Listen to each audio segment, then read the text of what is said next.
So the Ramban writes a letter to his son, and he says to his son, תתנהג תמיד לדבר כל דבריך בנחת, לכל אדם בכל עת. So the Ramban says, accustom yourself to speak gently to all people at all times. Page 27 for anyone that's watching. This is the beginning of the letter. Now the Ramban, as we went over in the last few shurim, he didn't use words for no reason. Every word is calculated. Literally, every single word is calculated. First and foremost, he tells us, titnaeg tamid, accustom yourself. What does it mean, accustom yourself? Prepare to deal with your problem before the problem arrives. If you're going to manage a family, a business, a relationship of some kind, you have to know already ahead of time. That relationship, that business, that family will have problems, will have ups and downs. It happens. That's life. A life with no problems is called death. Life that's alive has problems. Sometimes money, sometimes health, sometimes difference of opinion. Problems happen. So the Ramban says, accustom yourself. Titnaeg tamid. Get ready for the problem before it happens. Meaning, prepare yourself. One time, there was a bunch of American millionaires came to the training grounds for IDF, for Tzal in Eretz Yisrael. They were big donors to Eretz Yisrael, to the army. And one of the old little Jewish ladies, she saw the guys training. The guys training, the climbing, the jumping, struggling, a couple of guys get injured, all types of things. And she feels so bad, this little old lady. She goes, please, tell them to stop. Tell them to stop. So the general looks at her and goes, why? She says, I'm willing to write a check right now, she says. I'm willing to write a check right now, $2 million. $2 million, I'll write your check right now. Just instead of giving them all these mountains to climb, just make it a flat ground so they can walk nicely. He says, thank you, ma'am, for the $2 million, but if I take your $2 million, we're not going to have any boys left. Because they're all going to die in war if they don't train like this. If they don't train like this, if they don't struggle, if they don't break some bones, if they don't climb some mountains, if they don't make themselves stronger, they're not going to survive the real battle. So thank you for the $2 million, but no thank you. We need to train for the problem before the problem arrives. The same thing applies in life.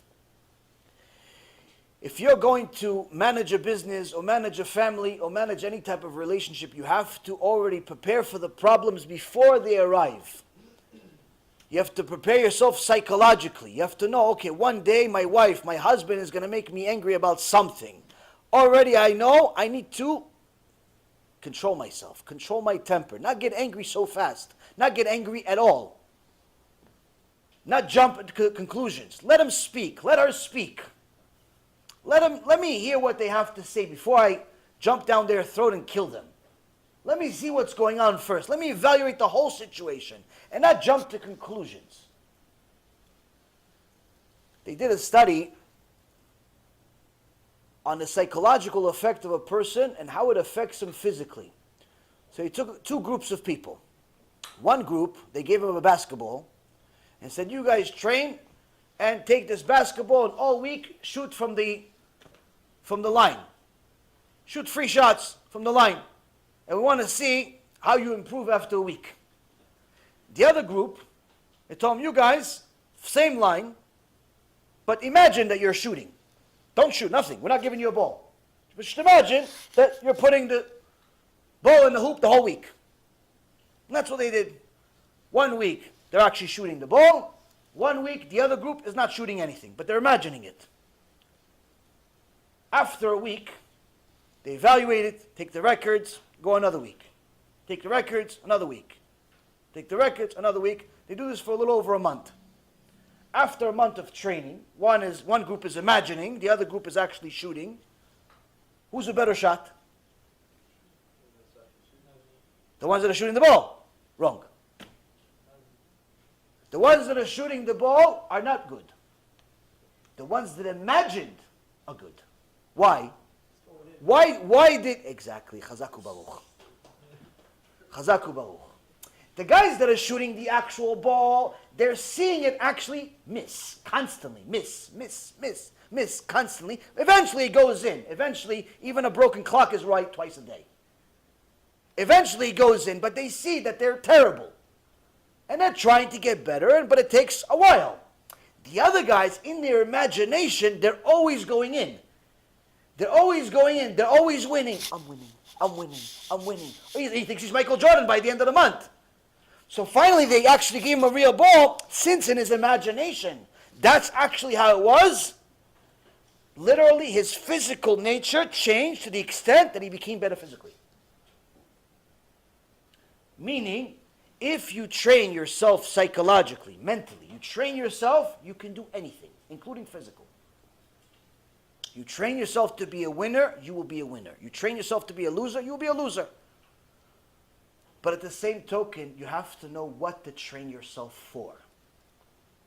There's this fake teaching called The Secret, taught by all types of speakers that call themselves motivational speakers. And they tell you if you think good, good things will happen.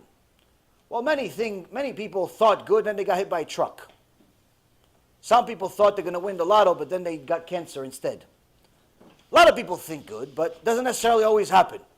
Meaning you have to know what to train yourself for. You have to know what to think. Yeah, there's a seat right there. You have to know what to train yourself for. You have to know what to think.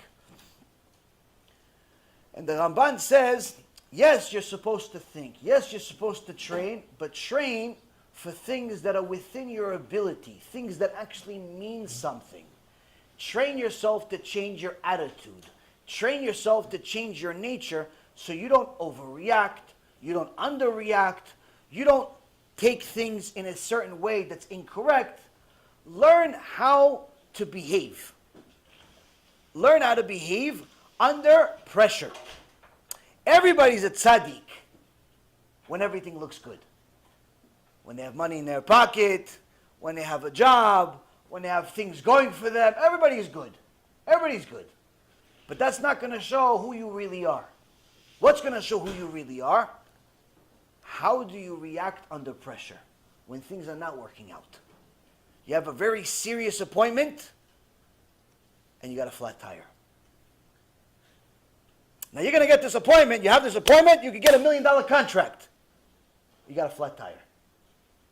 How are you going to react? Are you going to lose it? You're going to lose control? You're going to lose your mind? Start kicking the car as if the car did it to you?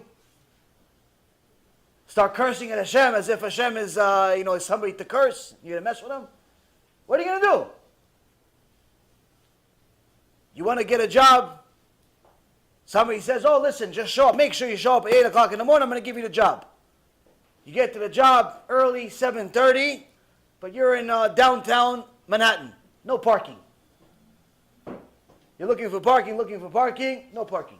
What are you going to do? You lose your mind? You're going to start cutting people off? You're going to put yourself in danger? You're going to double park? What are you going to do? You're going to lose your mind? You have a doctor's appointment, and this doctor is a specialist for something that you really, really need, or somebody else that you really need. And you show up to the doctor, and the doctor says, I'm sorry, I have to leave. I can't see you today. You have to come back tomorrow. We're going to start yelling at him, scream at him, as if he's doing it to you on purpose. Or you go buy something and the store doesn't have it. A lot of people go and they take out all their anger on the clerk, at the cashier. Oh, I can't believe you don't have it. What kind of customer service is this? Like as if they're doing it to you on purpose. So HaKadosh Baruch Hu says, you have to train yourself before the problem happens. If you do, you'll know how to deal with the problem when it finally arrives.